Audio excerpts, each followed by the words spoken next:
Hi, and welcome to Enchantment of Eternity's further analysis of Game of Thrones Season 7, Episode 3, The Queen's Justice. In this video, I go a bit deeper into Episode 3 and give my thoughts on the fan reaction to this episode, and also get into more into the spoilers that have been leaked for Season 7. So on that note, I'll have to start with a spoiler warning for Game of Thrones up to Season 7, Episode 3, but more importantly, for production and plot leaks for Season 7 that detail what's going to happen in the coming episodes. So if you don't want to know these spoilers, then you may not want to watch this video. Otherwise, some things may be spoiled for you. So, it's strange, the reception I heard about this episode from the fan base, as the reception was mostly very positive. I did notice a few people who weren't that high on this episode and actually preferred the first two, as they were mostly off-put by how quickly the battle scenes were sped through at the end of the episode. And there is a sizable minority who simply aren't digging Season 7 at all, and feel that we're just not getting any character stories that Game of Thrones typically has, and none of the characters feel like themselves, and that the season is just moving too quickly. And although I personally disagree, it is interesting to hear that viewpoint, but in my opinion, the show is moving at a very good, brisk pace so far, and I don't think it's too fast or too slow. I'm quite happy with it, but that's just me.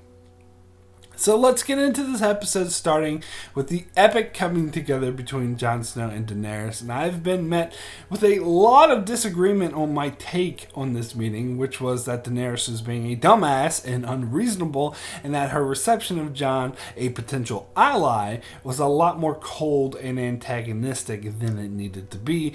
And that I was in fact very frustrated with her in that scene. And fair enough if you disagree with me. I'm actually getting a bit tired of arguing this point, but it's fair enough. If that's not how you read the scene, if you saw it differently, then that's fine. But me personally, I couldn't help that was just my natural reaction, and I was like far more upset with Dany than I was with Jon, because Jon's hostile response seemed like a natural reactionary response to Daenerys' cold reception. I just want to point out that my response to this kind of disproves those in the past that accused me of being biased towards Daenerys or being a Daenerys fanboy, just because I've been very vocal about saying that she's not evil for freeing slaves and ending centuries-long cruel practices of slavery in the entire region, and for crucifying and burning alive slavers who killed hundreds of innocent little children on a whim just to piss her off, or because I refuse to judge her on the actions of her father. I mean, it's not like it hasn't already been proven in history that Targaryens who are relatives of cruel leaders can actually turn out to be kind and beloved leaders. Nor have we seen other characters like Tyrion who are totally different than their fathers and nowhere near as cruel. So, I dare say neither of those positions make me a Daenerys fanboy, and I just call it a reasonable position. But at any rate, I think I proved it in this past review by showing if Daenerys does fuck up and do something I deem as dumb, I am not hesitant to point out and berate her for it and say that she's an idiot. And it also shows that I'm consistent in my views, as I berated Stannis for doing the same thing, for being stubborn and saying, "The Iron Throne is mine by rights, and anyone who doesn't bend a knee I'll destroy." And so I did several videos pointing out that that was a stupid strategy and an unrealistic position to take, as there are several key points in the show that indicate that the line of succession means exactly dick. Most of all being Varys' riddle to Tyrion in Season 2, which I feel explains the entire show in one speech where he explains power resides where men believe it resides. It's a trick. So many accuse me of being biased against Stannis. However, here I'm showing that I'm not biased. I'm being consistent. And I think this position is idiotic one to take. It doesn't matter who's taking it, whether it be Stannis or Daenerys or whoever. In fact, this is something I think many who criticize criticize Daenerys for doing certain things, such as burning a random master alive. Whereas, if someone like Stannis did something similar, they'd be cheering and be like, "Yes, Stannis is such a badass." But if Daenerys does it, she's evil. So I think that's actually contradictory. Whereas I'm coming in saying that any of this, arrogant talking about your birthright and quoting history instead of actually trying to be diplomatic and woo a potential ally is being stupid. It doesn't matter who's doing it, Daenerys, Stannis, or frickin' Hot Pie. It's dumb. However, all that being said, I do know that we won't have to deal with this anymore in the future, as even later in this episode, Daenerys starts to soften her position, mostly thanks to Tyrion, who also convinces Jon to be a bit more reasonable, and allowing Jon to mine the dragon glass was a very smart move on her part. And I did mention in my video, I think it was very wise of her to apologize for her father's actions, that was showing her being smart and an intelligent ruler. So I think it's quite obvious that their relationship will only get better from here, and that initial scene was just there to show how rocky of a start that Jon and Daenerys had, and that the relationship will only get better from here. However, frankly, that's part of the problem, as it was a bit too obvious to me to be a writing ploy, and it almost felt like they purposely had Daenerys acting obtuse and inconsistent with the way that she treated her other potential allies as an obvious plot device to artificially create tension. And the thing is, I feel naturally Jon and Dany's meeting would have been a bit rough and unfriendly because they don't know each other and they do have opposing goals, but instead of playing that tension naturally, I feel they've ramped it up to an artificial level by having Daenerys act like a moron. And more to the point, this almost seems like a TV trope of like a couple who hate each other and then they fall in love. In Preston Jacobs' video for this episode, he played a clip from this scene, which is really just a clip of Sam and Diane from Cheers having an argument, and I think that analogy was pretty damn spot on, as I think we know where it's going to go from here. But all that being said, I still did really love this scene, and those flaws didn't bother me as much, but I still noticed them. Anyway, there were a couple of pieces of dialogue I thought were very interesting that I didn't get into in my initial review.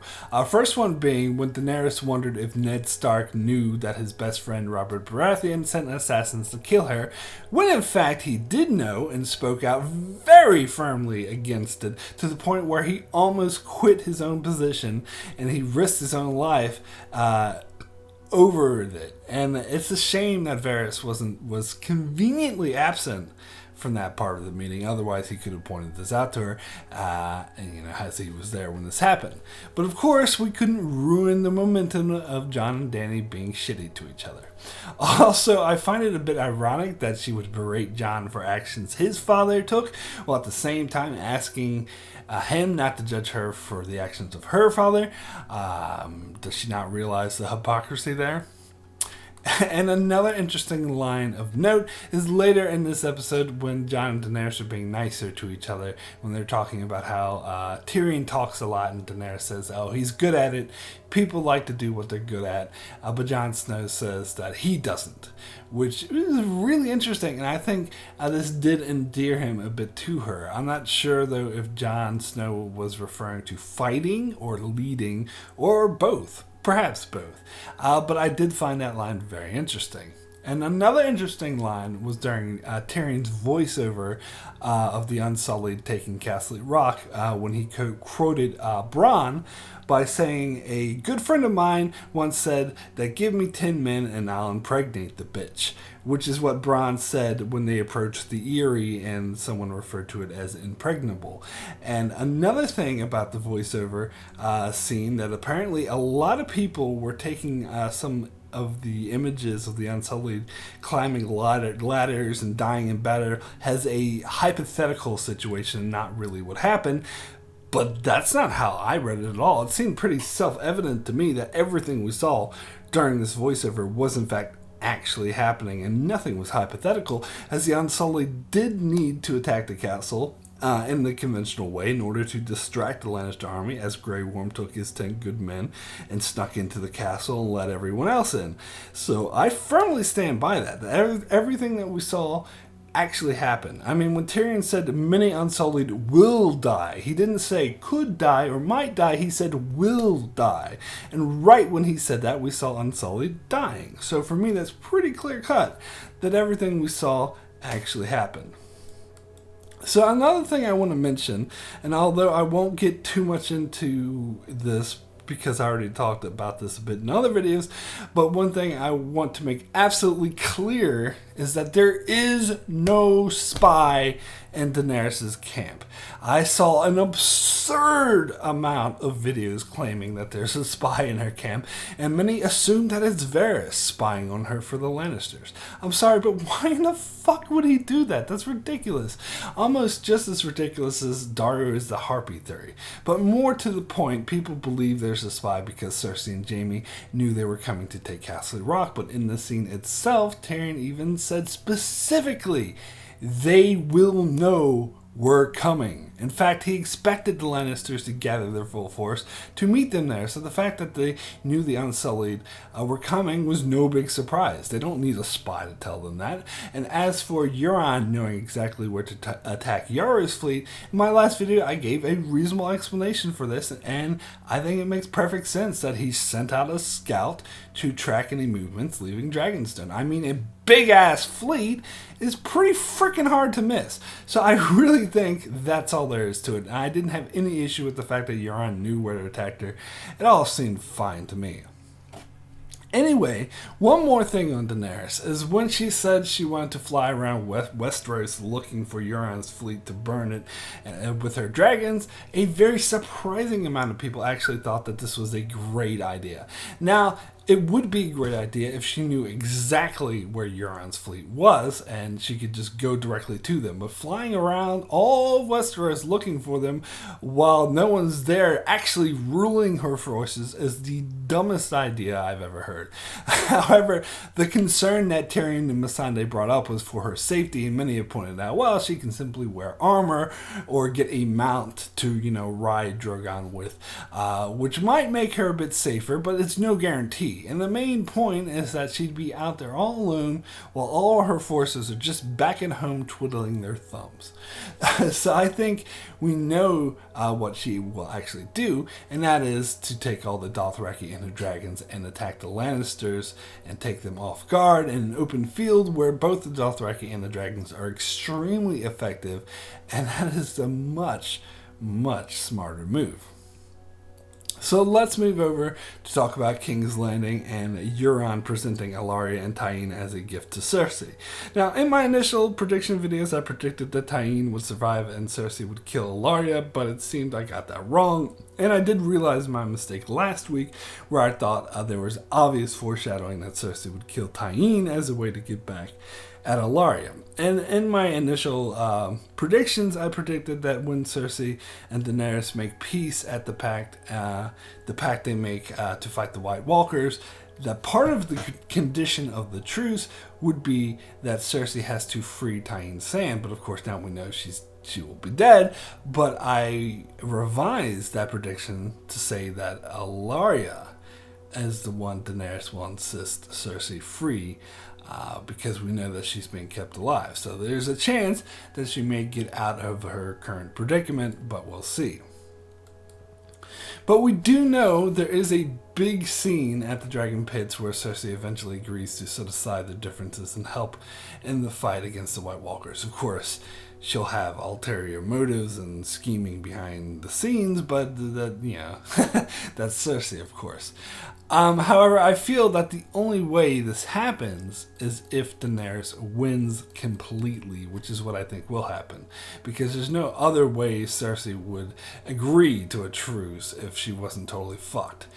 We do know from the spoilers that next episode will feature a big win for Daenerys as she'll successfully ambush Jaime in a Lannister truce with the Dothraki and their dragons, but that wasn't so clear in the spoiler. Well, what wasn't so clear in the spoilers, and something that I'll speculate, is I think this defeat will effectively be her defeating the entire Lannisters. As we saw in this episode, that the Lannisters gathered their full might to take Highgarden, so if Daenerys annihilates the Lannisters' full might in one fell swoop, then I think they're fucked. they're done for. So I think episode 5 and 6, which I'm actually a lot more vague on and uncertain about, will be Daenerys dealing with the win and Cersei dealing with her defeat.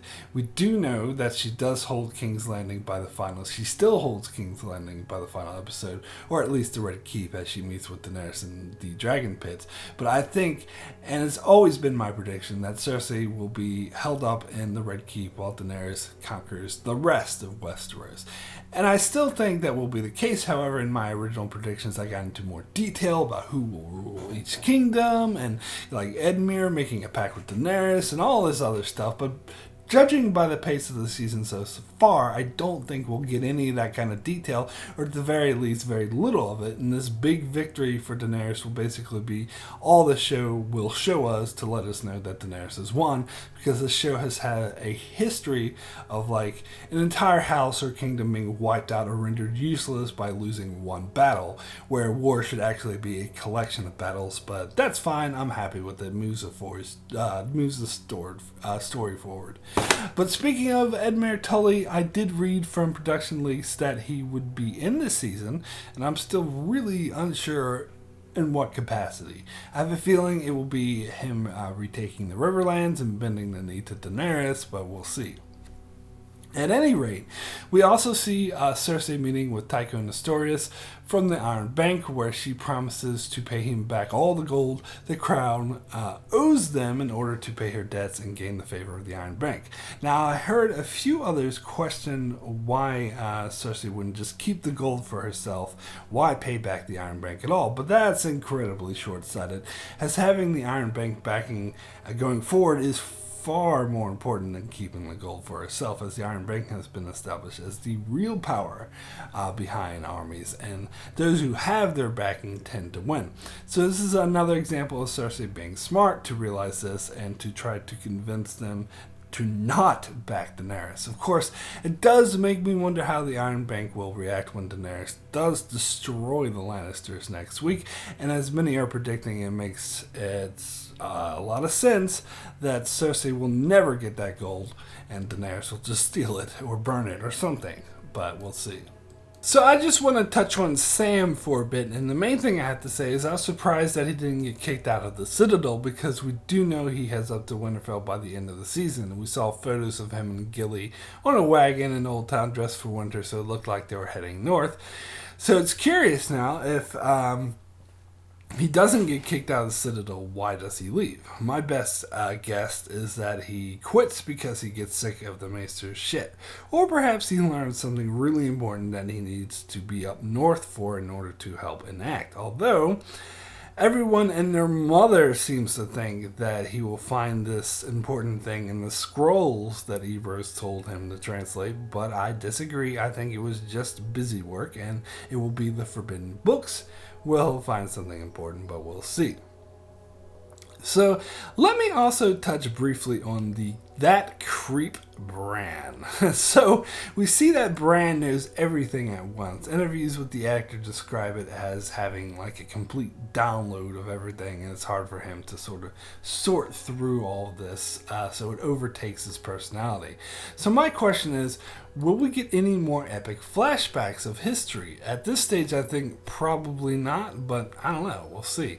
It was interesting when he said he needs to speak to Jon Snow, and I think it's pretty obvious it's about who his true parents are. But the question is, will he find out this season or not?